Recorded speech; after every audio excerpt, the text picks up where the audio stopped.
Hello friends, आज मैं आपको इतिहास से संबंधित महत्वपूर्ण तिथियों के बारे में व्याख्यान करूंगा। क्योंकि वास्तविक रूप में इतिहास तो बहुत है। जब से पृथ्वी का जन्म हुआ तब से लेकर आज तक तो इतिहास ही है। लेकिन इसमें भी ऐतिहासिक परिप्रेक्ष्य में भी कुछ ऐसे टाइम पीरियड रहे हैं जिनमें से कुछ ऐसी प्रमुख घटनाएं हैं जिनको एग्ज़ाम में बार बार पूछा जाता है, और उन्हीं के आसपास का कोई ना कोई ऐतिहासिक तथ्य के साथ डाटाबेस भी क्वेश्चन उठा लिए जाते हैं। तो चूंकि संक्षिप्त रूप में हम अगर इतिहास के डेट्स को एक बार हम जान लेंगे, उसके आसपास क्या घटना घटित हुई, तो उससे हमारे एग्ज़ाम में बहुत सी सहूलतें होंगी और हम एग्ज़ाम में ज़्यादा से ज़्यादा क्वेश्चन करने की संभावनाओं में बढ़ जाएंगे। तो चूंकि हम वन लाइनर में अगर हम बात करें तो चूंकि डेट्स ऐतिहासिक जो घटनाएं हैं वो दो भागों में बांटी गई हैं, एक ईसा पूर्व की और एक ईस्वी की। तो ईसा पूर्व में यानी जो घटनाएं घटित हुई उनमें से अगर हम देखें तो सबसे पहला तो पाषाण काल आता है।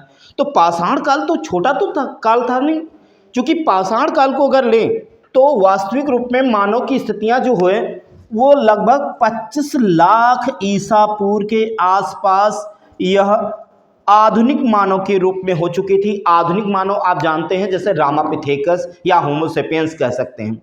तो चूंकि 25 लाख ईसा पूर्व जब मानव ने अपनी चूंकि उसका बौद्धिक ज्ञान क्षमता बढ़ चुका था, तो धीरे धीरे उसने क्या किया, बाह्य चीज़ों का समावेश करना प्रारंभ कर दिया। और ये ह्यूमन नेचर था। एक बात, चूंकि वाइल्ड एनिमल और ह्यूमन में अंतर क्या है, जो मानव सीखता है वह अपने बच्चों में ट्रांसफ़र करता है, लेकिन वाइल्ड एनिमल कोई ट्रांसफ़र नहीं कर पाते, वो हमेशा सीखते हैं और मरने के बाद समाप्त हो जाती हैं उनके। तो यहाँ पर 25 लाख ईसा पूर्व के बाद जब मानव ने सीखना जब प्रारंभ किया तो उन्होंने अपनी पीढ़ी में ये ट्रांसफ़र करना स्टार्ट किया। अब इस स्थिति में उनको कहीं ना कहीं किसी चीज़ का जब आकलन हुआ तो आकलन का समावेश ही हमारा ऐतिहासिक घटनाओं का एक सार बना। अब जैसे एग्जाम्पल लेते हैं। एग्जाम्पल ये है कि मान लिया आग का आविष्कार हुआ, तो आग का आविष्कार कोई कारणवश हुआ होगा। हो सकता है कोई जानवर रपटाया हो और ऊपर पहाड़ी पे चढ़ना स्टार्ट किया हो, या पेड़ टकराए हों या पत्थर गिरे हों, आपस में टकराए, आग लग गई। तो मानव ने देख लिया कि इस तरीके से आग का आविष्कार हो सके, यानी आग जलाना हम जला सकते हैं इसके द्वारा, यानी तो आग जलाने की। तो ये इस तरीके से हम पाषाण काल को 3 भागों में बांट सकते हैं। पाषाण काल जो है 3 भाग। पहला पाषाण काल है ये जिसको हम कहते हैं पूरा पाषाण काल, और दूसरा है मध्य पाषाण काल, और तीसरा है नव पाषाण काल, जो कि palaeolithic age, mesolithic age and neolithic age. तो पूरा पाषाण काल यानी पाषाण काल का वह प्रारंभिक काल जब मानव बेडोल उपकरणों को एक साथ रखता था। और बेडोल उपकरण जब एक साथ रखता था, क्योंकि पूरा पाषाण काल और मध्य पाषाण काल, नव पाषाण काल जो है ये पत्थरों के काल का समय था, यानी पत्थरों का प्रयोग किया जाता था, चाहे वो अपनी आत्मरक्षा के लिए भी या अन्य चीज़ों के लिए भी। तो ये पत्थरों की जो काल था, तो ये पत्थरों के काल में जो पूरा पाषाण काल रहा, जैसे कि बेडोल पत्थर जैसे कि तैसे जब प्रयोग किए गए तो इसको पूरा पाषाण काल कहा गया। लेकिन जब उन्हीं पत्थरों को तराशा जाने लगा, छोटे जिसको माइक्रो कहते हैं, तो उस रूप में जब आगे बढ़ा तो ये मध्य पाषाण काल का युग रहा। उसी में और सुधार जब हुआ तो नव पाषाण कालिक स्थितियां आई। तो चूंकि पूरा पाषाण काल में हम देखेंगे कि 25 लाख ईसा पूर्व से अगर हम देखें तो 12,000 लाख ईसा पूर्व तक ये समय रहा। उसके बाद आगे मध्य तो उससे लेकर के 10,000 ईसा पूर्व तक रहा। उसके बाद नियो से 10,000 से लेकर आज तक रहा। तो इस तरीके से जो ईसा पूर्व का में अगर देखा जाए तो पाषाण काल जो है हमारा वो 25 लाख ईसा पूर्व से लेकर के आपका 10,000 ईसा पूर्व के आसपास की जो घटनाओं का क्रम है वो पाषाण कालिक है। उसके बाद हम देखते हैं एक सभ्यता आती है, सिविलाइजेशन आती है। वो एक नवीन सभ्यता जो है वो सिंधु घाटी सभ्यता कहलाती है। उसको अगर हम देखें तो इनका प्रारंभिक काल है 3300 से लेकर जो चूँकि 1700। लेकिन C14 के द्वारा अगर हम देखेंगे तो C14 मतलब कार्बन डेटिंग पद्धति, तो उसके अनुसार 2350 से 1750 ईसा पूर्व ये आपका C14 कार्बन डेटिंग पद्धति के अनुसार सिंधु घाटी सभ्यता का कार्यकाल है। और इस समय चूंकि सिंधु घाटी सभ्यता विकास हुआ तो नामकरण इसलिए पड़ा क्योंकि ये इंडस वैली से, चूंकि इंडस नदी के नियरेस्ट भाग में सबसे पहले पहचानी गई और इस यहाँ पर विस्तृत रूप में क्षेत्र मिले, तो इस तरीके से इसका नामकरण सिंधु घाटी पड़ा। बाद में इसके और नाम पड़े जैसे हड़प्पा सभ्यता, पक्की सभ्यता, नगरी सभ्यता, ठीक है, इस तरीके से। लेकिन चूंकि सिंधु नदी के आसपास बड़े स्थल थे इसलिए इसका प्रारंभिक नाम चूंकि हड़प्पा और सैंधव ये दो नाम इसके पड़े। तो इसका एक कालक्रम है, इसको एक्सप्लेन आगे करेंगे हम लोग। अब हम BC में कौन सा देखते हैं दूसरा टाइम पीरियड। पहले हमने देखा कि 25 लाख ईसा पूर्व से लेकर के जो है 10,000 ईसा पूर्व जो था वो पाषाण कालिक समय माना गया था। अब हमने इधर देखा था कि 2350 से 1750 BC जो है आपका, ये हमने सिंधु घाटी सभ्यता माना। उसके बाद हम बात करेंगे वैदिक काल। तो वैदिक काल जो है 1500 से लेकर 600 ईसा पूर्व तक का समय पीरियड है, ये वैदिक काल यानी वेदों का काल। तो वैदिक काल भी दो भागों में बांटा गया। अब चूंकि वैदिक काल दो भागों में बांटा गया तो चूंकि अगर हम देखें तो वैदिक काल जो है एक होता है ऋग्वैदिक काल और दूसरा आपका ऋग्वैदिक काल के बाद आपका आता है उत्तर वैदिक काल। तो यहाँ पर अगर हम बात करेंगे ऋग्वैदिक तो ये 1500 से लेकर 1000 ईसा पूर्व के आसपास रहता है, और जबकि ये 1000 से लेकर 600 ईसा पूर्व तक रहता है। इस तरीके से वैदिक काल का निर्धारण दो भागों में किया गया है। अब ये वैदिक काल में यानी ऋग्वैदिक काल में चूंकि वास्तविक रूप में ये प्रारंभिक वैदिक काल था, जहाँ पर चूँकि आर्यंस जब आए तो उन्होंने वेदों की संरचना की, देव स्तुतियाँ लिखी, ये सब उन्हीं का एक समग्र था। लेकिन इसी में बाद में चूँकि आर्य अनार्स दोनों मिल गए, उसके बाद यहाँ पर कुछ परिवर्तन आए और परिवर्तन में समाज में भी परिवर्तन आए, तो उसका जो परिवर्तन का काल रहा वो उत्तरवैदिक काल रहा। इसमें समावेश बाह्य आडंबरों का हुआ, जादू टोना भूत प्रेत वशीकरण इत्यादि इन चीज़ों का समावेश बहुत ज़्यादा हो चुका था। तो ये एक समय ऐसा टाइम पीरियड कहलाया जो उत्तर वैदिक काल। अब यहाँ पर जब चूंकि अगर हम बात करेंगे वैदिक काल के बाद तो इसके बाद और ईसा पूर्व में अगर देखें तो अब देखिए चूंकि वास्तविक रूप में धर्म आपने देखा होगा महात्मा बुद्ध का जन्म, महावीर स्वामी का जन्म इसी उत्तर वैदिक काल के बाद होता है। तो अगर हम देखें महावीर स्वामी का जन्म तो 599 ईसा पूर्व महावीर स्वामी,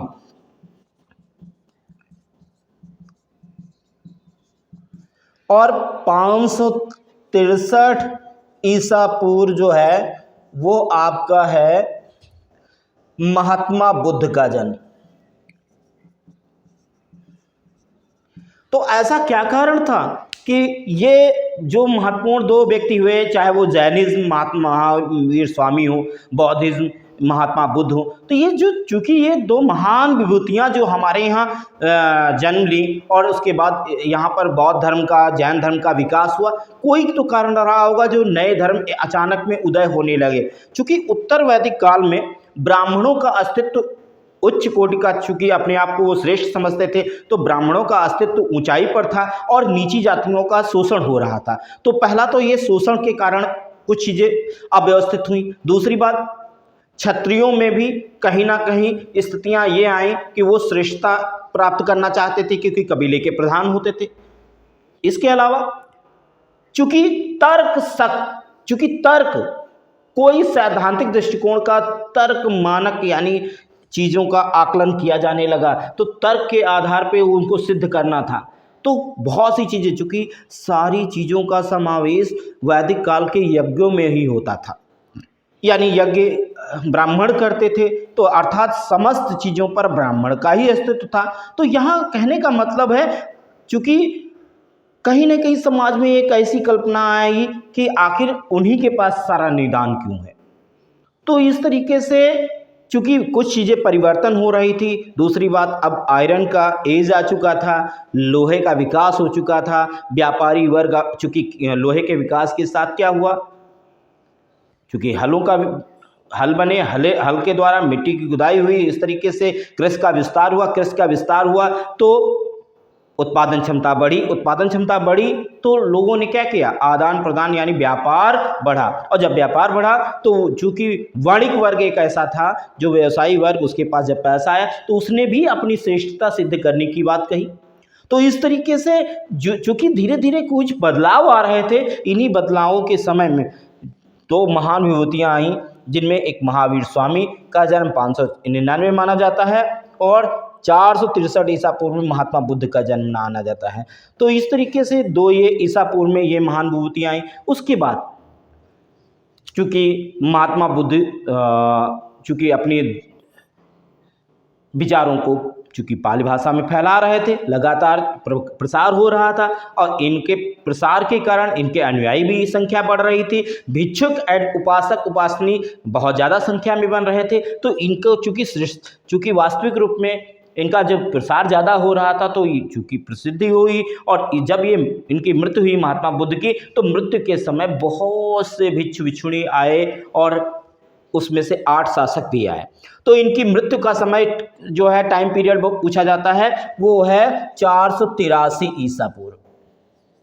अर्थात इस समय महात्मा बुद्ध की मृत्यु हो गई और महात्मा बुद्ध की जब मृत्यु हुई तो यहाँ पर जब उनके शिष्य जो अनुयायी के रूप में थे वो यहाँ पर आए, तो अनुयायियों को बाद में राजगृह यानी मगध की कैपिटल थी, उस समय मगध की राजधानी थी राजगृह गिरिवज्र, वहाँ पर अजातशत्रु ने उनको बुलाया। जब वहाँ पर लोग आए, जब लोग एकत्रित हुए तो वहाँ पर चूँकि सभा हुई, उसी को प्रथम बौद्ध संगीत कहा गया, फर्स्ट बौद्ध मीटिंग। और इसी बौद्ध संगीत में विनय पिटक और सुक्त पिटक की रचना लिखी गई, अर्थात 2 पुस्तकें लिखी गई। तो इसलिए 483 ईसा पूर्व क्या प्रसिद्ध है, महात्मा बुद्ध की मृत्यु। और यहीं पर प्रथम बौद्ध संगीत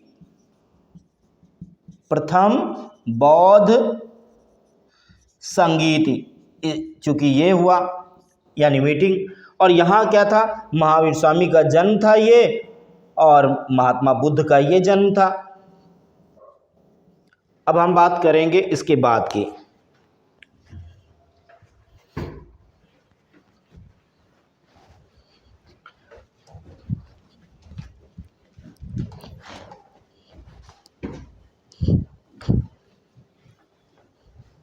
एक मिनट रोक। तो चूंकि प्रथम बौद्ध संगीत के जब 100 वर्ष हो गए तो 100 वर्ष के बाद इस धर्म में क्या चीज़ें आई, विसंगतियाँ क्या आई, क्या इसमें परिवर्तन किया जा सकता था, इसका चूँकि आकलन करने के लिए दूसरी बौद्ध संगीत का आयोजन किया गया, जो वैशाली में इसका आयोजन किया गया। इस समय चूँकि कालाशोक नाम का शासक था और उन्हीं के समय द्वितीय बौद्ध संगीत का आयोजन किया गया। तो यहाँ पर ये इंपॉर्टेंट है, द्वितीय बौद्ध संगीत। ध्यान रखना स्टूडेंट आप लोग कि 483 में जब महात्मा बुद्ध की मृत्यु हुई थी, उसी समय प्रथम बौद्ध संगीत हुई थी। उसके 100 वर्षों के बाद दूसरी बौद्ध संगीत हुई। ठीक है, तो दूसरी बौद्ध संगीत हुई। अब हम बात करेंगे इसके बाद, चूंकि 326 ईसा पूर्व इंपॉर्टेंट क्यों है, चूंकि उस समय वैश्विक परिप्रेक्ष्य में एक ऐसा शासक अलेक्जेंडर, जिसको सिकंदर महान के नाम से जानते हैं हम लोग, ये एक चूंकि मैसेडोनिया था, हम कह सकते हैं इसमें भूमध्य सागर में एक चूंकि भाग है ग्रीस, तो वहीं पर चूंकि वो भाग का राजा था और वहाँ पर स्थितियाँ ये थी कि बहुत ज़्यादा वहाँ की लैंड्स जो थी उबड़ खाबड़ या अदर्स कहें, तो वहाँ से उसने क्या किया, आसपास के राज्यों पर अटैक करना प्रारंभ किया। धीरे धीरे कई राज्यों को जीत लिया, कई देशों पर आक्रमण किया। इसी क्रमांक के वश अरब होते हुए भारत की ओर जब प्रस्थान किया, तो इसी को कहा जाता है सिकंदर महान का भारत पे आक्रमण। तो सिकंदर महान 326 ईसा पूर्व में सिकंदर महान भारत पे आया और इस समय चूँकि वास्तविक रूप में सिकंदर महान के सेनापति जो था दो थे, एक खासकर एक सेनापति मेन सेनापति था सेल्यूकस निकेटर और एक जल सेनापति था नियोर्कस। तो वो जल के द्वारा आया था सेल्यूकस निकेटर। इन दोनों ने क्या किया, सिंध के क्षेत्र में जो झेलम का एरिया है वहाँ पौरस के राजा के साथ एक युद्ध किया था और ये पौरस युद्ध यानी वितिस्ता या हाइडेस्पीस का युद्ध भी कहा जाता है। तो कभी कभी ये भी क्वेश्चन आता है सिकंदर महान का आगमन कब हुआ, 326 ईसा पूर्व। दूसरा क्वेश्चन आता है कि 326 में कौन सा युद्ध भारत में लड़ा गया, तब हम कह सकते हैं हाइडेस्पीस का युद्ध। कभी कभी ये एग्जाम में वितिस्ता का युद्ध भी पूछा गया है और कभी कभी इसको वर्तमान दृष्टिकोण से झेलम का युद्ध भी कहा गया, क्योंकि वास्तविक रूप में वितिस्ता को ही झेलम कहा जाता है और ये हाइडेस्पीस का युद्ध है। तो सिकंदर महान और पौरस के मध्य ये युद्ध हुआ था 326 ईसा पूर्व के आसपास, इसलिए ये डेट पॉपुलर है। उसके बाद फिर आते हैं अशोक महान, यानी अगर हम मौर्य वंश को देखें तो मौर्य वंश में अशोक ने कलिंग राज्य पर आक्रमण किया। आपको पता है कलिंग राज्य का वर्तमान में कहाँ है, उड़ीसा है ना, उड़ीसा को ही कलिंग कहते हैं। तो ये कलिंग राज्य था, यहाँ हाथियों की प्रजातियां बहुत पाई जाती थी और वो हाथियों के लिए विख्यात था। अशोक ने इस राज्य पे आक्रमण किया, लेकिन किसी भी अभिलेख में, शिलालेख में अशोक ने ये वर्णन नहीं किया है कि कलिंग का राजा कौन था। हाँ, ये वर्णन कहाँ मिलता है, कलिंग के ही एक नरेश थे जिनका नाम था कलिंग नरेश खारवेल, जिनके अभिलेख में ये स्पष्ट रूप में कहा गया है कि वहाँ का शासक जो है नंद कुमार नाम का था, नंद राजा था। तो ठीक है, तो इस तरीके से हम 261 ईसा पूर्व में बात करेंगे कलिंग नरेश अशोक का कलिंग पर आक्रमण। तो ये 261 ईसा पूर्व में आक्रमण हुआ, उसके बाद उन्होंने बौद्ध धर्म अपना लिया और बौद्ध धर्म जब अपना लिया तो इन्हीं के समय तीसरी बौद्ध संगीत हुई, वो हुई 253 से 250 ईसा पूर्व के बीच में। इसका डेट क्लियर नहीं मालूम पड़ता है, लेकिन ये मालूम पड़ता है कि 253 से 250 ईसा पूर्व के आसपास एक बौद्ध संगीत हुई जो तीसरी बौद्ध यानी तृतीय बौद्ध संगीत कहलाई। ये तृतीय बौद्ध संगीत जो थी, इसी में पहली बार बौद्ध धर्म का अंतर्राष्ट्रीयकरण हुआ। इसके पहले अंतर्राष्ट्रीय स्तर पर प्रसार नहीं हो रहा था, लेकिन अब महात्मा बुद्ध की विचारधाराओं को श्रीलंका या अदर देशों में, नेपाल एंड अन्य देशों में अशोक ने फैलाया, इसीलिए अंतर्राष्ट्रीयकरण हुआ। और यहीं पर जो पहले प्रथम बौद्ध संगीत में 2 पुस्तकें लिखी गई थी, विनय पिटक और सुक्त पिटक, तीसरी पिटक जो था अभिधम्म पिटक यहाँ पर लिखी गई। तो इसीलिए क्वेश्चन आता है त्रिपिटक किससे संबंधित है, तो त्रिपिटक बौद्ध धर्म से संबंधित है। ठीक है, अब हम लास्ट में बात करेंगे ईसा पूर्व में डेट जो पूछी जाती है वो 57 BC की। 57 BC में क्या हुआ, विक्रम कैलेंडर चला और ये विक्रम कैलेंडर जो उज्जैन के एक शासक थे विक्रमादित्य, तो विक्रमादित्य ने ही, हो चूँकि वहाँ विक्रमांक देव थे, उन्होंने अपनी पहली बार उपाधि धारण की विक्रमादित्य की, इसीलिए पहले विक्रमादित्य जो थे विक्रमांक देव, उन्होंने अपने विक्रम कैलेंडर चलाया और ये क्वेश्चन आता है। अब ईसा पूर्व के क्वेश्चन समाप्त होकर अब हम ईस्वी पर आते हैं। अब चूँकि अभी हम लोगों ने देखा ईसा पूर्व की घटना है, अब ईस्वी की। तो चूँकि ईसा पूर्व यानी ईसा मसीह के जन्म के समय के पहले की घटना, ईस्वी मतलब ईसा मसीह के जन्म के बाद की घटना है। तो इस तरीके से जब हम देखेंगे ईस्वी में, तो सबसे महत्वपूर्ण घटना है पहली 78 ईस्वी में, जिसमें शक संवत यानी शक कैलेंडर जो है यहाँ चलाया गया कनिष्क के द्वारा, या हम कह सकते हैं जो है शक संवत प्रारंभ हुआ। लेकिन हाँ, कभी कभी एग्ज़ाम में आ जाता है कि वर्तमान में विक्रम कैलेंडर कितना होगा या वर्तमान में शक संवत कितना होगा। तो ध्यान रखना, जितने भी ईसा पूर्व वाले होंगे वो आज के समय में जोड़ दिए जाएंगे। जैसे मान लिया अभी हमने पढ़ा था विक्रम कैलेंडर, तो विक्रम संवत कब चला था, 57 ईसा पूर्व में, तो 57 है, 2022 ये चल रहा है, तो 2022 में हम क्या करेंगे, इसको जोड़ देंगे। तो हम जोड़कर क्या देखेंगे कि ये प्रेजेंट टाइम का हमारा विक्रम संवत है। लेकिन अगर यही शक संवत की बात करेंगे तो हमें 2022 में इसको घटा देना पड़ेगा। ठीक है, तो इस तरीके से निकल आएगा। ओके। तो चूंकि अगर हम देखें तो क्या चल रहा है, तो यहाँ पर आपका ये हमारा आ जाएगा शक संवत। तो इस तरीके से ईसा पूर्व में जब भी ईसा पूर्व में होगा उसमें जोड़ दिया जाएगा, ईस्वी में घटा दिया जाएगा। इस तरीके से हमारे वर्तमान जो है परिप्रेक्ष्य में ये निकल आएंगे कि कौन से संवत चल रहे हैं। अब हम बात करेंगे 319 ईस्वी। इसमें गुप्त संवत प्रारंभ हुआ, गुप्त संवत स्टार्ट हुआ 319 ईस्वी में कि चंद्रगुप्त प्रथम जो है राजगद्दी पे बैठा, और चूंकि इसी समय गुप्त संवत प्रारंभ कर दिया गया। अब गुप्त संवत प्रारंभ किया तो क्या इसके पहले गुप्त साम्राज्य में शासक नहीं थे चूंकि वो अपने आप को महाराज लिखते थे। महाराज में सबसे पहले फाउंडर इनके थे यानी संस्थापक श्रीगुप्त, उसके बाद घटोत्कच हुए। लेकिन चूंकि पहली बार महाराजा धीराज की उपाधि धारण करते हुए चंद्रगुप्त जब गद्दी पर बैठे प्रथम, तो उसी समय गुप्त संवत प्रारंभ हुआ और यहीं से मेन शासकों का प्रभुत्व हुआ। चूंकि इसके बाद समुद्रगुप्त हुए, उसके बाद चंद्रगुप्त द्वितीय हुए जिनको विक्रमादित्य के रूप में भी जाना जाता है, और उसके बाद आपके कुमारगुप्त हुए, फिर स्कंदगुप्त हुए। तो इस तरीके से बहुत से शासक हुए तो ये गुप्त साम्राज्य में।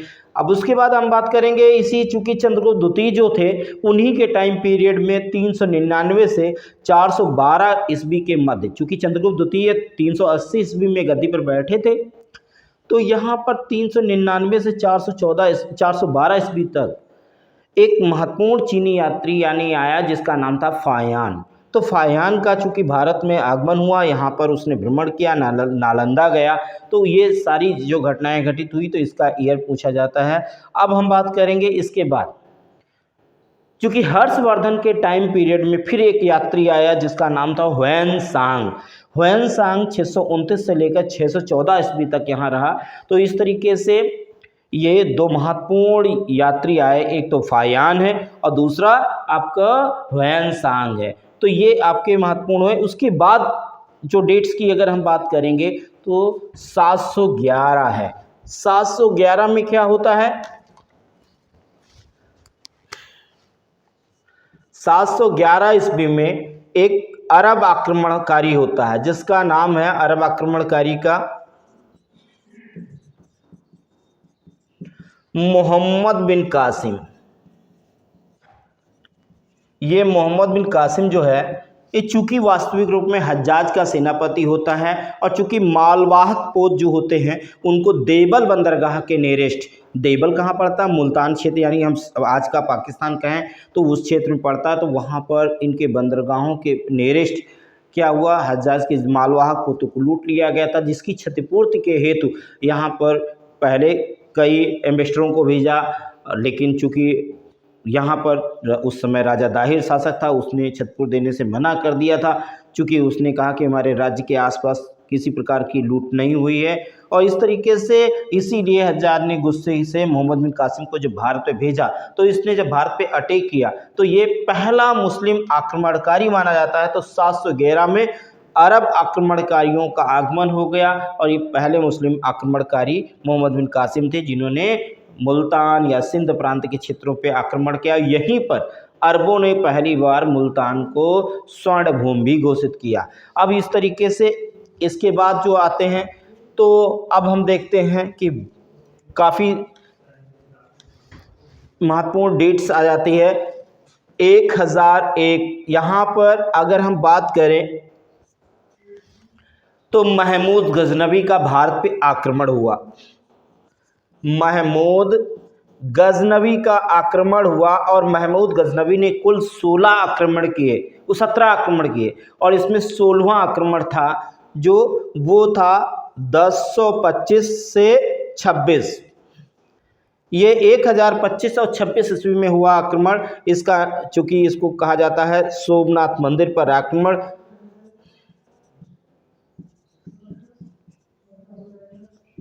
ये महत्वपूर्ण महमूद गजनवी का आक्रमण है 1025 से 1026 के मध्य में सोमनाथ पे आक्रमण किया। और इस समय चूंकि सोमनाथ कहाँ है, गुजरात में पड़ता है, सोलंकी वंश उस समय था वहाँ पर, और भीम प्रथम संभवतः वहाँ का शासक था।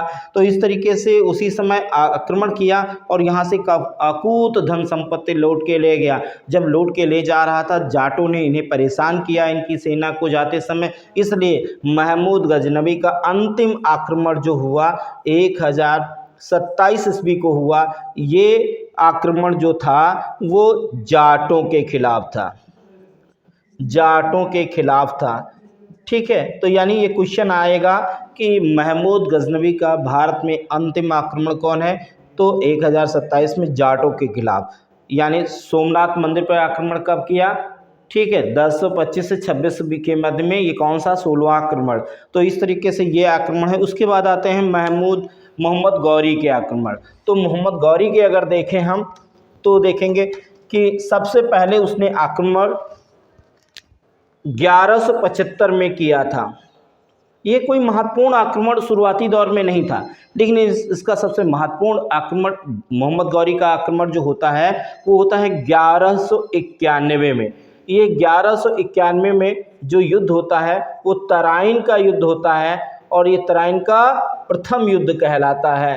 तो इस तरीके से प्रथम युद्ध में चूँकि पृथ्वीराज थर्ड थे, ध्यान रखना पृथ्वीराज कई हुए हैं, जिसमें से पृथ्वीराज आपका तृतीय थे। ये इनको राय पिथौरा भी कहा जाता है, राय पिथौरा। ठीक है, वर्सेस जो थे वो आपको मोहम्मद गौरी थे। तो इस तरीके से मोहम्मद गौरी के मध्य में युद्ध हुआ। ठीक है, इसके विनर जो थे पहले राय पिथौरा यानी पृथ्वीराज थर्ड ही थे, और चूंकि हार गए मोहम्मद गौरी, इनको लॉस हुआ था। इस तरीके से प्रथम युद्ध के जस्ट बाद कुछ ही महीनों के बाद उसने फिर से अपनी सेना को एकत्रित किया और दूसरी बार अटैक कर दिया, और वो यानी 1192 में युद्ध हुआ जिसको कहा गया तराइन का द्वितीय युद्ध। तो यहाँ पर तराइन का द्वितीय युद्ध हो जाता है। तो तराइन के द्वितीय युद्ध में यहाँ फिर वही रहते हैं, लेकिन दूसरे युद्ध में क्या होता है, पृथ्वीराज चौहान हार जाता है और गौरी जीत जाता है।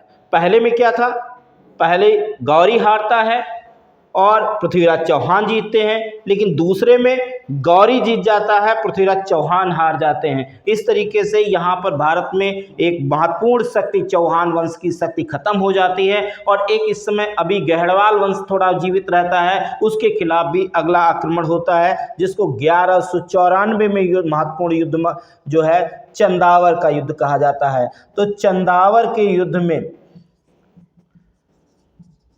यहाँ पर पृथ्वीराज जयचंद और मोहम्मद गौरी, ये दोनों के मध्य में ये युद्ध होता है, और इस युद्ध के बाद जयचंद की शक्ति खत्म हो जाती है और गौरी विजित हो जाता है। इस तरीके से भारत में अब कोई इनके प्रति ऐसी कोई शक्ति नहीं रहती है जो गौरी के प्रति कोई युद्ध करती या उसको रोक सकती। तो इस तरीके से इनके अब चूंकि इनका जो इनके साथ आए हुए व्यक्ति थे, जिसमें खासकर इनके गुलाम थे कुतुबुद्दीन ऐबक वगैरह, वो सब भारत के इन क्षेत्रों में रुक गए, पश्चिमी क्षेत्रों में, और यहीं से एक रूपरेखा तैयार हुई जो आगे चलकर दिल्ली सल्तनत के रूप में तब्दील हो गई, यानी दिखाई पड़ती है। तो हम अब बात करेंगे दिल्ली सल्तनत की। तो यहाँ पर दिल्ली सल्तनत का समय काल देखते हैं। तो दिल्ली सल्तनत का टाइम पीरियड क्या है,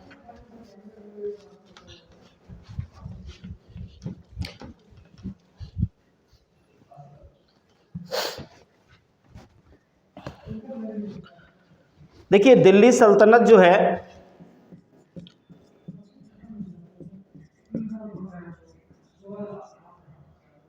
ये आपकी है 1206 से लेकर 1526 तक, 1206 से लेकर के 1526 तक है। इसमें कई वंश हुए हैं। पहला तो है गुलाम वंश। गुलाम वंश, गुलाम वंश को ममलूक वंश भी कहा जाता है।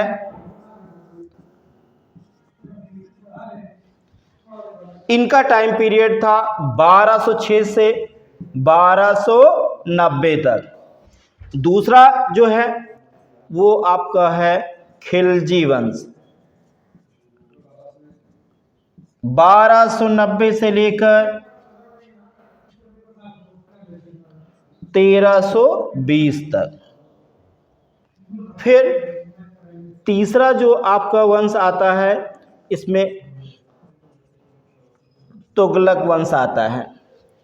तुगलक वंश जो है 1320 से लेकर 1414 तक।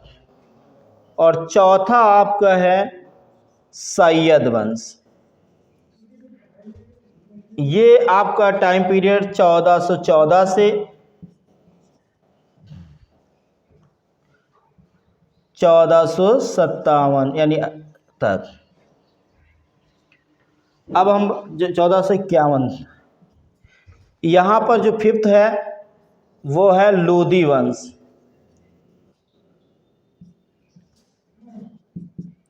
1526 तक। तो अगर हम देखें इस दिल्ली सल्तनत में सबसे कम समय तक हमारा खिलजी वंश रहा और सबसे अधिक समय तक जो रहा है वो कौन रहा है, तुगलक वंश रहा है। अब इस समय महत्वपूर्ण घटनाएं जो घटित होती हैं उनका क्रमांक क्या है यानी कालक्रम क्या है वो हम बात करेंगे, ठीक है। तो यहाँ पर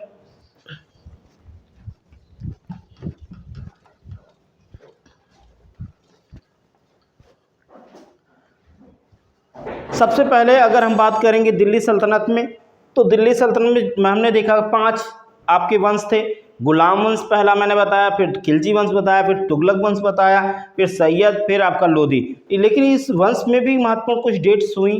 तो इसके बाद महत्वपूर्ण जो डेट्स आती है वो है 1215।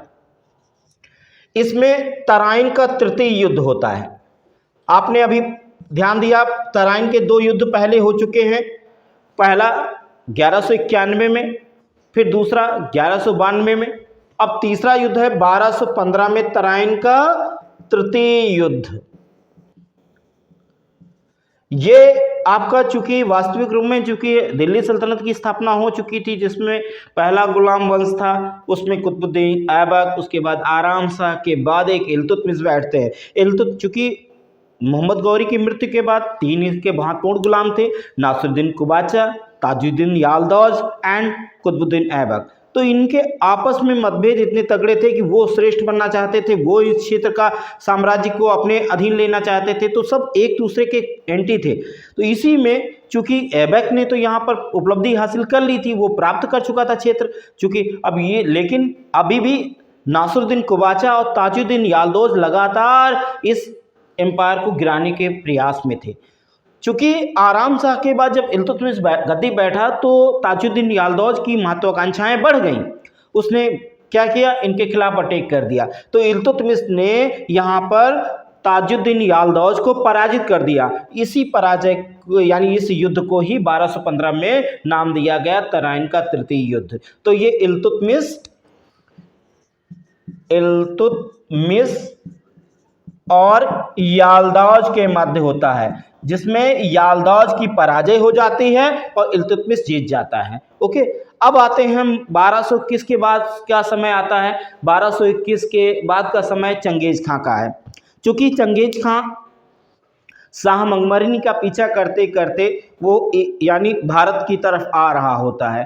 तो भारत चूंकि भारत पे अटैक नहीं करता, लेकिन भारत की ओर आ रहा होता है। इस समय इल्तुतमिश ने अपने विवेक से उसकी चूंकि चंगेज खां के आक्रमण को रोक लिया। इसलिए मतलब महत्वपूर्ण क्वेश्चन है जो पूछा जाता है कि चंगेज का आगमन कब हो रहा था। तो 1221 के आसपास इसका हो रहा था आगमन। तो इस तरीके से उसके बाद अगर हम देखें तो अब हम बात करेंगे महत्वपूर्ण एक महिला शासिका है रजिया, उसका भी टाइम पीरियड कभी कभी पूछा जाता है। वैसे तो और भी शासक हैं, लेकिन रजिया का जो टाइम पीरियड है 1236 से लेकर 1240 तक। ये रजिया चूंकि महिला शासिका थी, मुस्लिम महिला शासिका थी, इसलिए इसका टाइम पीरियड जानना जरूरी है। 1236 से 1240 के मध्य रजिया का काल रहा 4 साल का। उसके बाद अगर हम बात करें तो तुगलक वंश में महत्वपूर्ण डेट्स पूछी जाती हैं। तुगलक में कौन सी क्वेश्चन आते हैं तुगलक वंश में?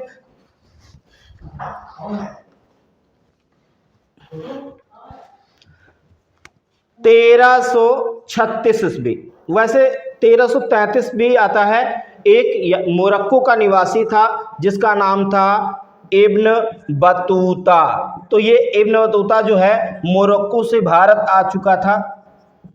मोरक्को अफ्रीका में पड़ता है, तो ये वहाँ से आगमन इसका हुआ। ये अफ्रीकी यात्री था। अभी तक हमने क्या देखा था कि फायान चंद्रगुप्त द्वितीय के समय आए थे, उसके बाद हर्षवर्धन के समय ह्वेनसांग आया था। ऐसे ही ये भी यात्री था इब्न बतूता।